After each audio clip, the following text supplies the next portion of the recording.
The Honourable Dr Brian Walker. Thank you, Acting President.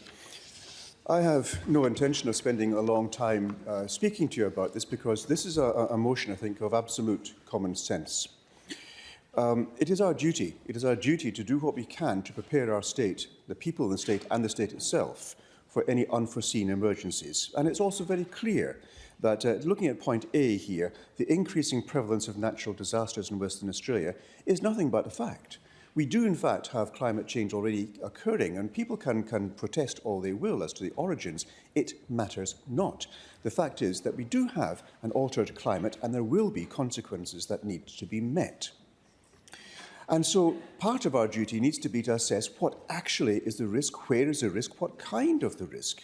It's not just fires and cyclones and floods, but what else may happen that we need to be prepared for. I would liken this, if you like, to a military campaign.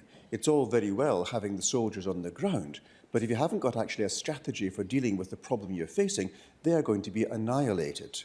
All the force you can have in the world to manage something, if it's not properly prepared for, it needs to be planned for. Otherwise, you are destined to failure.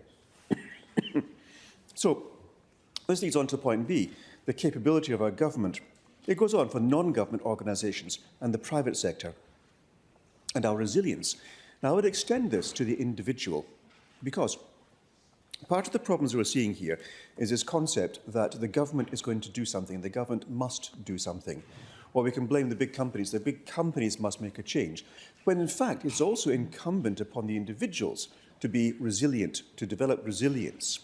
One of my concerns as a father in this community and seeing what else is going on is the amount of people who find that they are able to go into a shell and blame other people. I'm going to collapse here, and you, government, or you, organisation, are going to be responsible for how I behave. And so resilience needs to be expanded, I think, into the broader, yes, the governmental, the non-governmental organisations, but how can we, as a population, learn to be more resilient?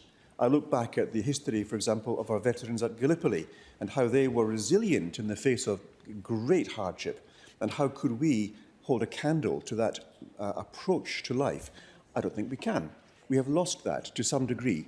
Now, of course, when you look at the people in the country, the regions here, there are very resilient people, and they have to be resilient because there's no one else going to help them. But what about in our cities? What about in Perth itself, where many people are used to a life of great comfort, and when catastrophes happen, are left bereft, unable to manage, emotional, of course you would be, in panic.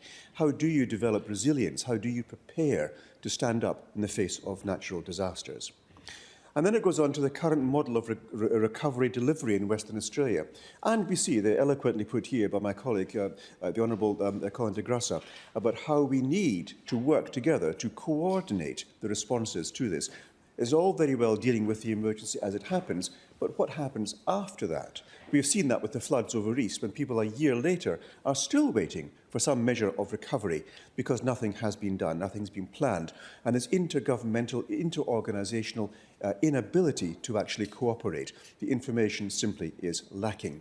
And this is something we need to be cognizant of, because it is something we can address at a fundamental level.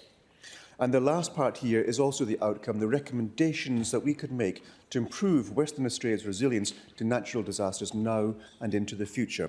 What a wonderful way of describing the purpose of this committee. So I would heartily recommend, put it to all members here. I can't think of anyone here who would oppose that. I heartily recommend that and support the motion.